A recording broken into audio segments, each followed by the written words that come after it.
Lição número 2. A cura da ansiedade.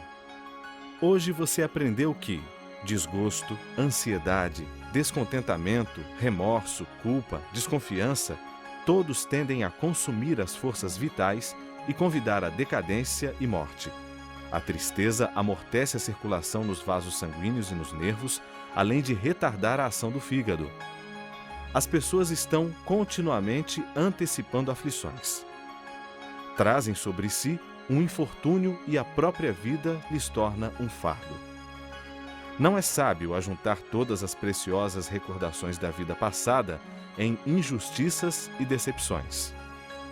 Jesus tem um conselho para nós: não andeis ansiosos pela vossa vida. Pedro dá o remédio para a ansiedade. Humilhai-vos, portanto, sob a poderosa mão de Deus, lançando sobre ele toda a vossa ansiedade, porque ele tem cuidado de vós. Jesus tem um convite para nós: vinde a mim, todos os que estáis cansados e sobrecarregados, e eu vos aliviarei.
Agradecer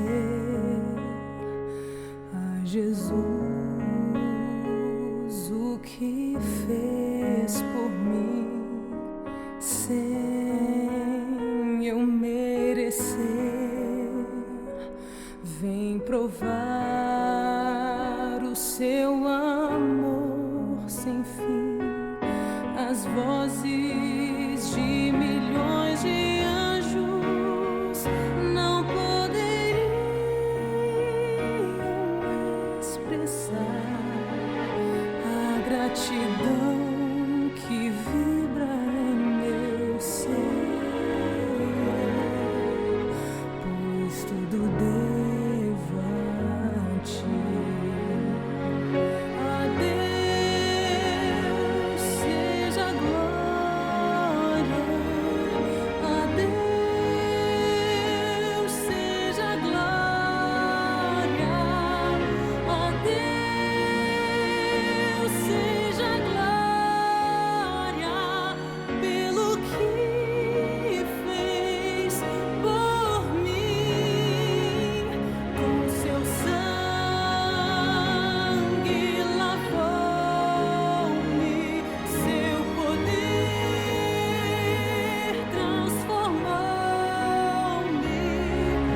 Esse é o lugar onde eu nasci, me criei e até hoje eu vivo. Esse aqui é o meu mundo e foi aqui onde eu pude me chegar a Deus.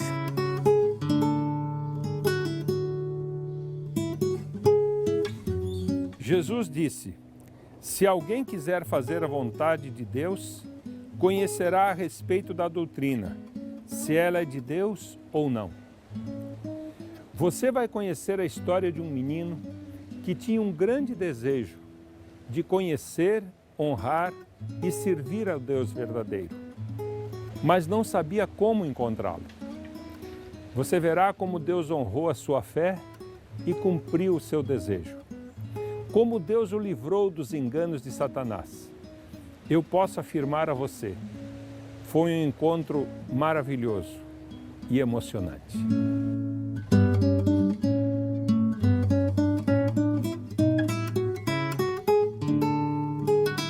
Eu sempre tinha dentro de mim um desejo muito grande de servir ao Criador, mas só que eu ainda não o conhecia. Foi quando uma conhecida da minha cunhada se chegou a mim e me falou a respeito de uma doutrina de adoração de anjos. Essa doutrina ela estava relacionada até com os signos de zodíaco e ela me falou que para cada signo existia um anjo diferente. Ela havia encontrado isso em uma viagem que ela fez lá em Goiás e lá existiam uns médiuns espíritas que prometiam curas para as pessoas. E ela trouxe isso para mim.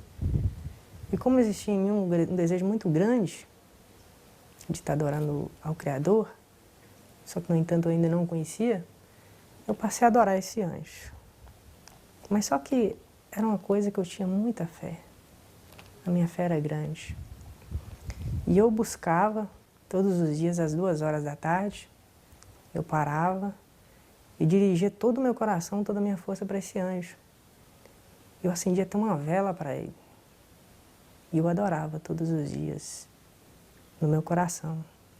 Onde quer que eu estivesse, aqui na fazenda, aqui no sítio, eu parava o meu trabalho que eu estava fazendo ali naquele momento, e naquele horário, eu levava o meu coração para esse anjo.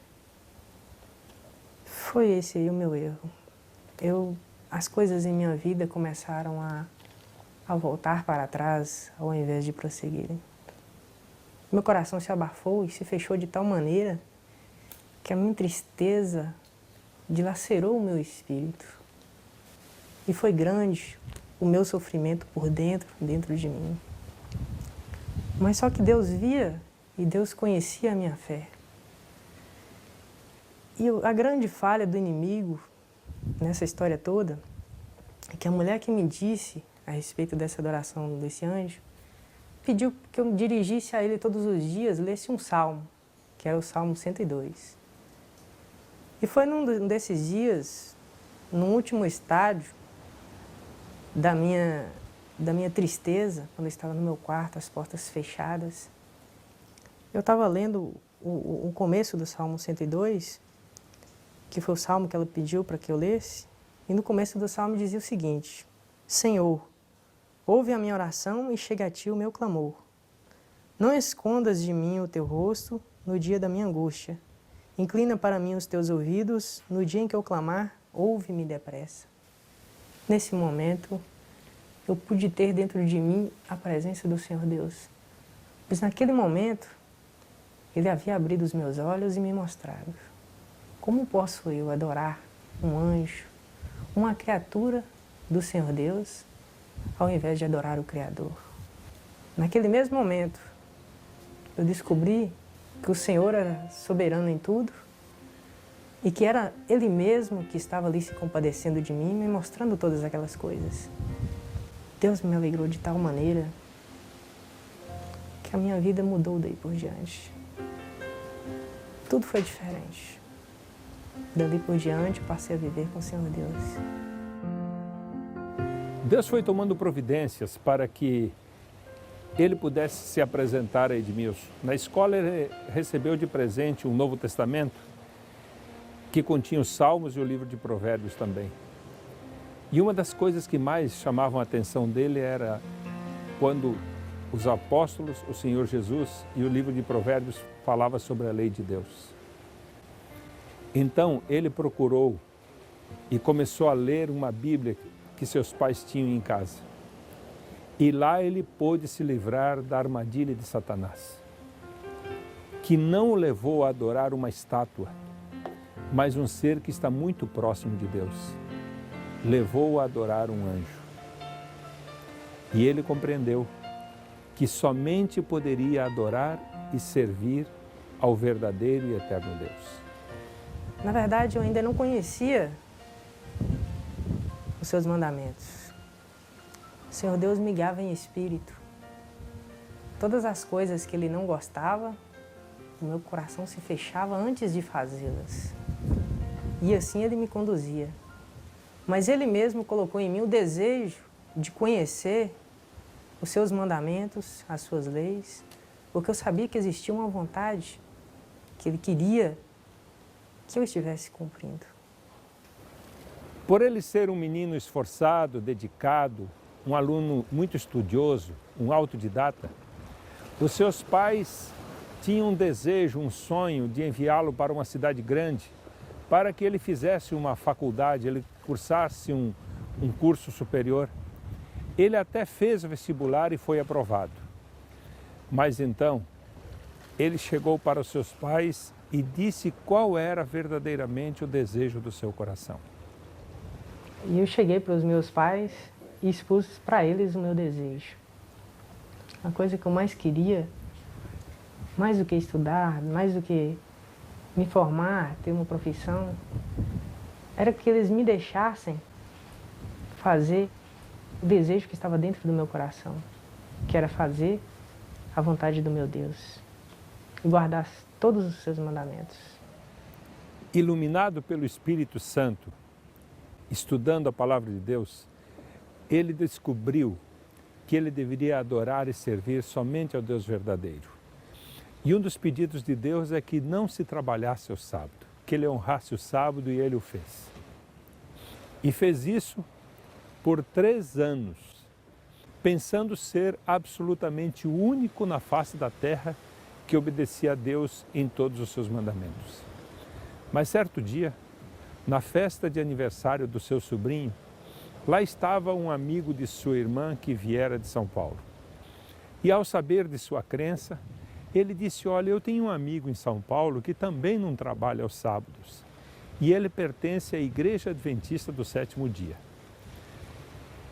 Edmilson procurou aonde é que haveria uma igreja próximo de sua casa. E logo ele descobriu que não estava tão distante. Você pode imaginar a emoção que ele sentiu ao se encontrar com essa família, com os seus irmãos, e saber que ele faz parte de uma família de 20 milhões de pessoas ao redor do mundo, que também honram a Deus, guardando todos os seus mandamentos. E sabendo que, se amamos a Jesus, obedecemos a Ele. Foi então que eu fui ficar conhecendo e saber que existia a Igreja Adventista do Sétimo Dia. Aquele também foi outro momento muito feliz na minha vida. Porque foi como se Deus tivesse feito os Adventistas para que eu não ficasse sozinho no mundo. E foi um momento muito especial, onde foi o meu encontro com os irmãos. Eu não me sentia mais só, eu sabia que tinham pessoas que também eram conservos meus perante o Senhor Deus e que não estava só, que também guardavam, pessoas que também guardavam o sábado.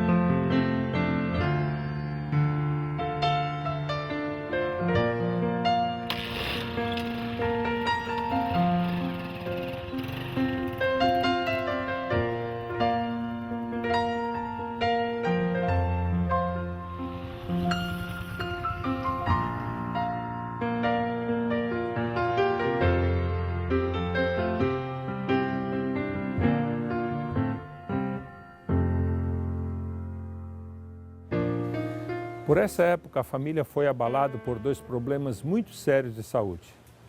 O seu pai, devido a um câncer, perdeu um dos seus olhos. E a sua irmã, nessa época que o seu pai estava fazendo os exames para a cirurgia, apareceu um pequeno caroço na face dela e depois de fazer todos os exames, constatou-se que também era câncer. Ela perdeu a metade da arcada dentária, mas com a quimioterapia e uma prótese, ela viveu. E como disse o Edmilson, parece que ela nunca esteve tão linda assim. E nessa época, esse compadre dela chamou ela para ajudar a carregar uma bandeira de uma padroeira de uma igreja que fica aqui próximo. Essa santa se chamava Santa Luzia, que é uma santa que não sei se vocês já viram, tem uma imagem com um pratinho com 2 olhos dentro.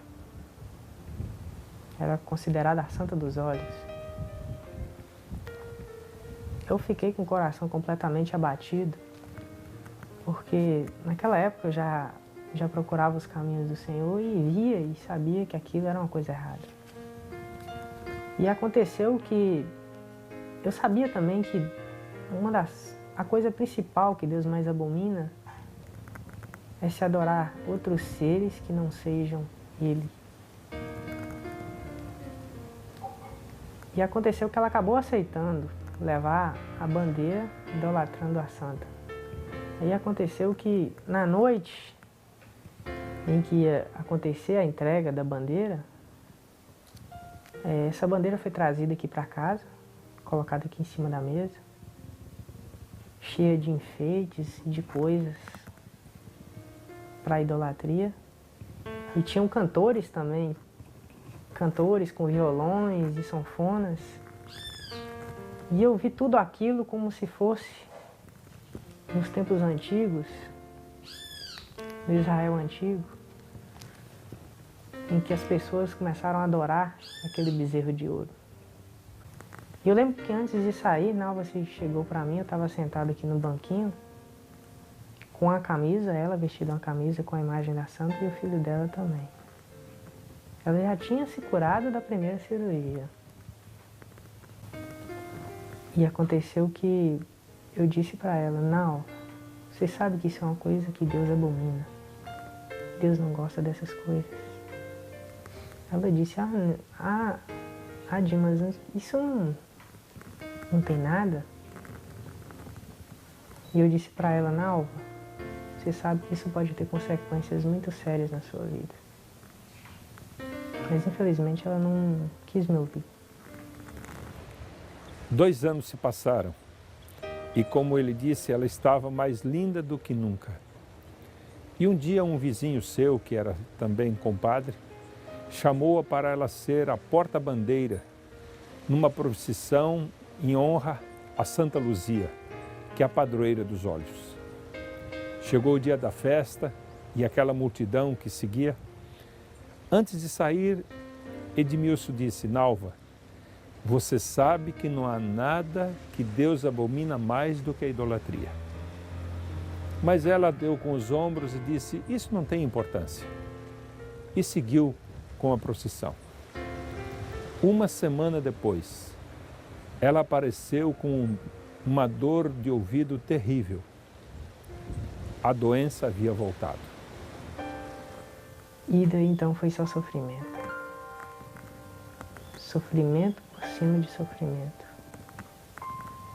Assim como está escrito lá no Salmo 115, né, uma parte que diz, quem adorar as imagens de escultura se tornará semelhante a elas.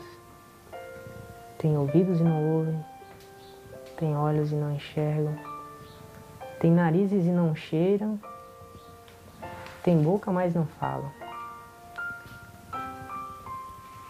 Eu pensava que isso se referia ao endurecimento do coração das pessoas quando elas adoravam a imagem.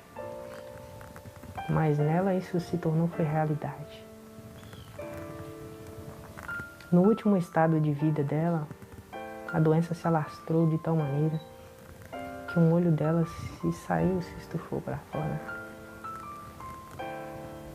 ficou parecido com aquela imagem, com o pratinho lá com os 2 olhos. E ela acabou perdendo a visão dos 2 olhos. Ela ficou cega durante uns 6 meses, mais ou menos. Depois ela acabou perdendo a respiração, não conseguia mais respirar.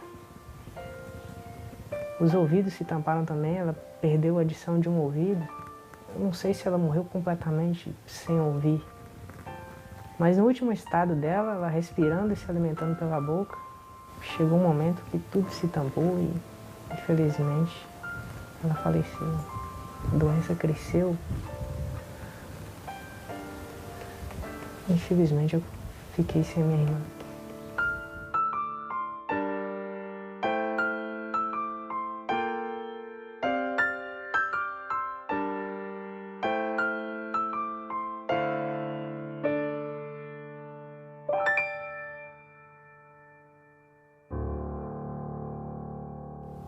Minha mãe ainda adorava imagens, né? Tinha aquela fé em imagens de escultura.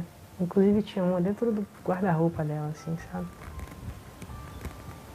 E eu falei pra minha mãe, expus pra ela o que eu pensava daquele problema, a causa de tudo aquilo. E a minha mãe aceitou, acabou aceitando a verdade. Eu fico emocionado ao ver como Deus dirige as coisas, como Deus abre porta e prepara os caminhos. Mesmo lá no interior, ele teve a oportunidade de fazer um curso e tornou-se técnico em informática. Já no final desse curso, ele foi convidado a fazer estágio num posto que estava montando o seu sistema de informática. Ao final disso, ele foi convidado para ser funcionário do posto. E por ser um guardador do sábado, um servo obediente de Deus, ele recebia o menor salário do posto.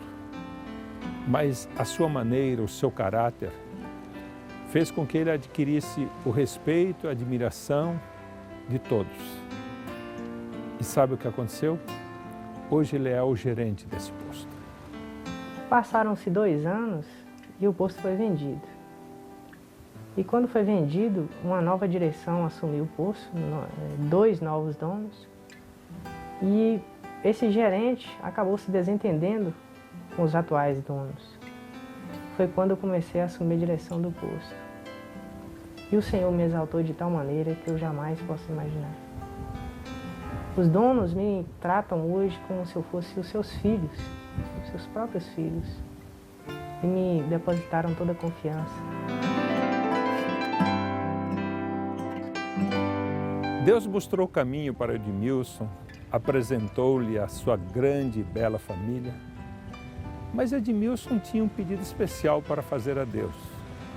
E tomou a Deus pela palavra, dizendo: o Senhor disse que não é bom que o homem esteja só. Por isso, arranje-me uma companheira. Veja que lindo presente Deus lhe deu.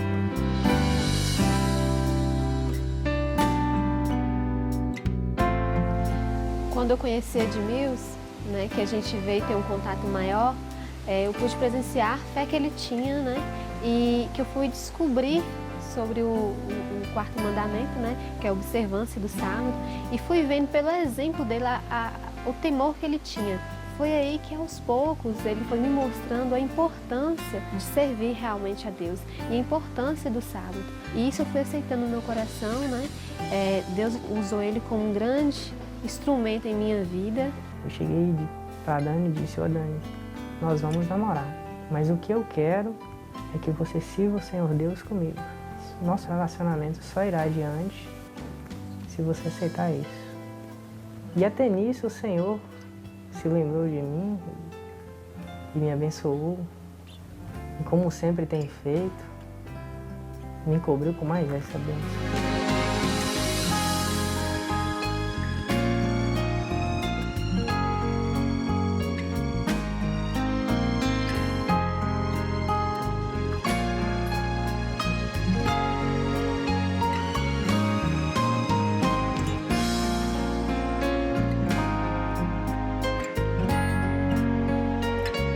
Eu fico muito feliz em ver a maneira como Deus dirigiu os passos do Edmilson como Ele o conduziu no caminho da verdade, como Deus o abençoou.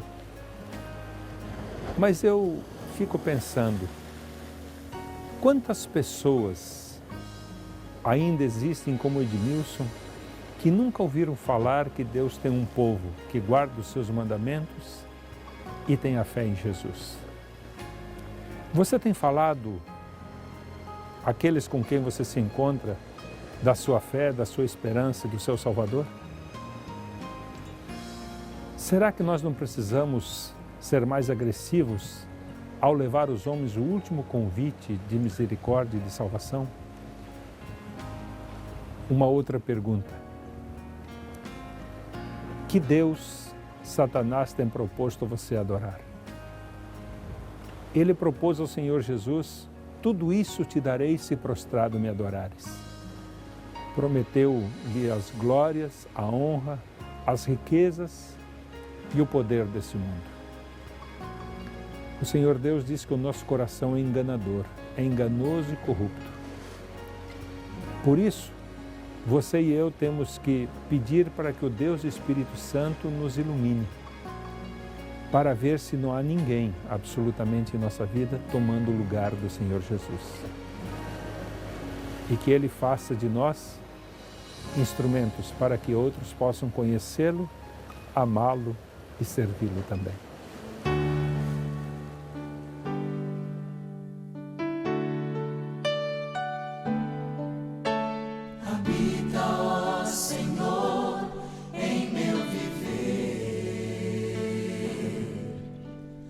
Faz-me aprender o teu querer, enche-me com teu Espírito, faz meu corpo um templo vivo para manifestar o teu poder.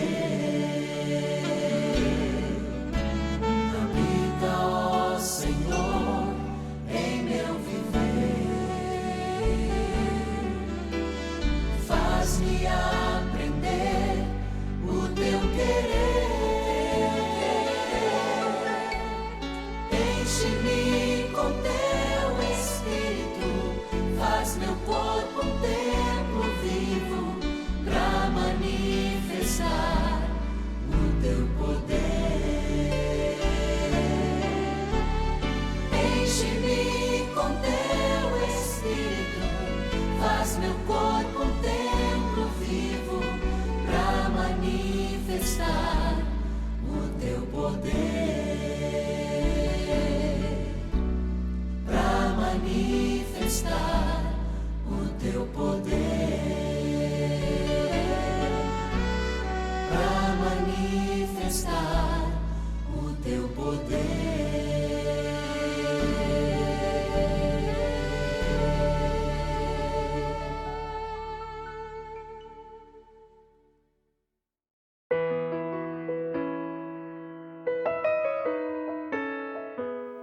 Olá, querido. O texto para a mensagem de hoje está no Evangelho segundo São Mateus, capítulo 6, versos 31 a 34. Diz assim: Portanto, não vos inquieteis dizendo: que comeremos, que beberemos, ou com que nos vestiremos? Porque os gentios é que procuram todas estas coisas, pois vosso Pai Celeste sabe que necessitais de todas elas. Buscai primeiro o reino de Deus e a sua justiça, e todas estas coisas vos serão acrescentadas.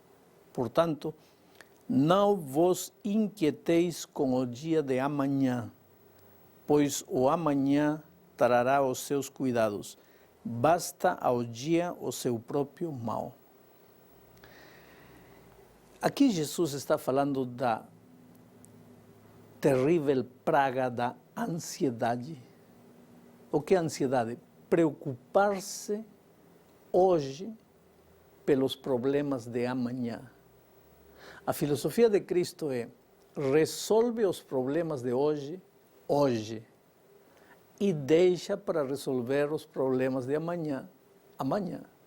Inclusive, no contexto deste texto, encontramos a ilustração que o próprio Jesus faz dos passarinhos e das flores do campo. Ele diz que os passarinhos, eles não estão preocupados com o que vão comer amanhã. Eles simplesmente dormem satisfeitos porque a jornada do dia chegou ao fim. Na manhã seguinte, eles acordam bem cedinho, cantam, louvam o nome de Deus e depois saem voando a procurar a comida do dia. Eles não vão juntar comida para amanhã. Eles vão se preocupar unicamente para resolver o problema do dia.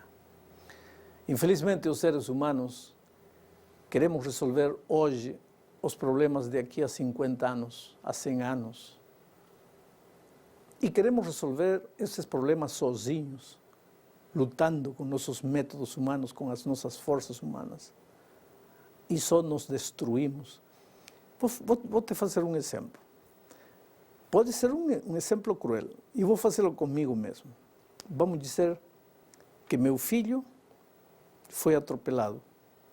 Vamos dizer, vamos imaginar, que Deus não permita nunca, mas meu filho foi atropelado. Está no hospital. Muito bem. O que deveria fazer eu? Eu não sou médico. Eu não posso fazer uma cirurgia. Eu não posso resolver os problemas técnicos do corpo dele. Para isso estão os médicos. Para isso está o hospital. Tudo que eu posso fazer é orar.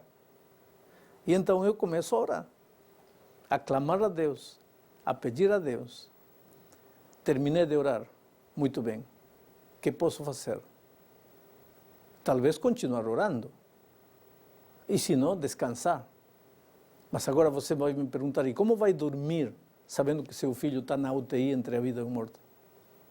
Então, talvez eu passe a noite toda ajoelhado, orando, clamando a Deus. Isso estaria certo. Ou dormir, ou então passar ajoelhado, conversando com Deus. Mas a grande maioria das pessoas nem se ajoelha para conversar com Deus, nem vai dormir, senão que vai pensar e vai sofrer. Passa a noite toda sofrendo. Oh, que isso, que aquilo, que outro. A isso Cristo chama ansiedade. Ao fato de clamar a Deus, não, isso não é ansiedade. Você pode clamar a Deus. Deus está para isso nas horas de angústia e de dificuldade. Mas o ser humano gosta de remoer problemas. Remoer e remoer problemas. Ora, não seria melhor você conversar com Deus até a meia-noite, depois ir dormir um pouco e amanhã estar recuperado com as energias prontas para enfrentar as lutas que amanhã virão? Bom, assim deveria agir o cristão. Mas acontece que o cristão vive ansioso. E por que vive ansioso? Porque não conhece Jesus. Conhecer Jesus não é ter ouvido falar acerca de Jesus. Conhecer Jesus não é ouvir um sermão bonito sábado às 11 da manhã. Conhecer Jesus não é estudar de vez em quando a lição da escola sabatina e ler de vez em quando a meditação matinal. Isso não é conhecer Jesus.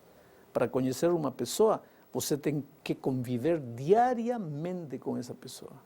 E se você não convive com essa pessoa, você nunca vai conhecer essa pessoa. Sabe qual é a tragédia dos cristãos? É que o conhecimento que tem de Cristo é teórico. Então, o que acontece? Esse conhecimento teórico funciona quando tudo vai bem.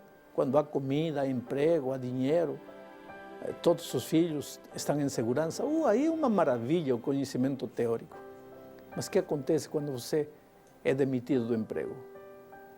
O que acontece quando você está sem dinheiro? O que acontece quando vão a despejar você por falta de pago de aluguel? O que acontece quando teu filho está entre a vida e a morte? Aí, se você não aprendeu a desenvolver um conhecimento prático com Deus, então a fé vai te faltar. A ansiedade vai tomar conta do teu coração. E a ansiedade, tudo o que faz é destruir em você a vontade de viver. Tem muita gente no mundo que, levado pela ansiedade, acaba com a vida, comete suicídio. Então eu quero te desafiar neste momento a depositar toda a tua confiança em Deus.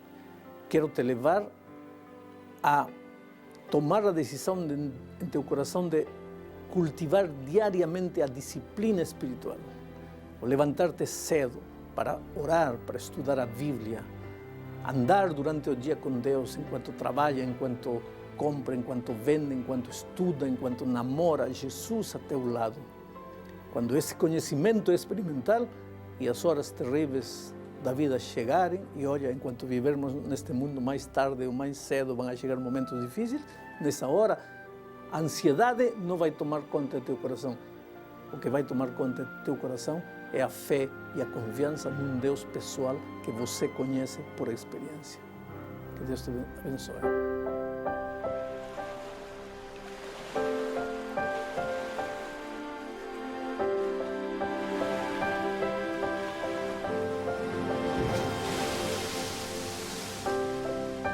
Se meu povo,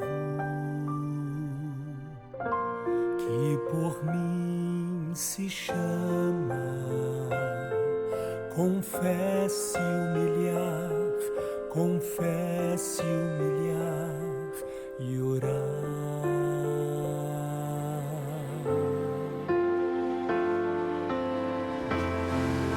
Se meu povo dos seus maus caminhos se desviar e meu rosto procurar,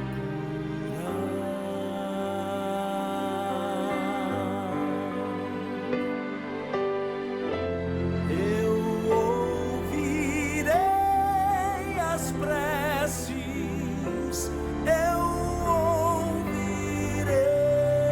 as preces, concederei o meu perdão.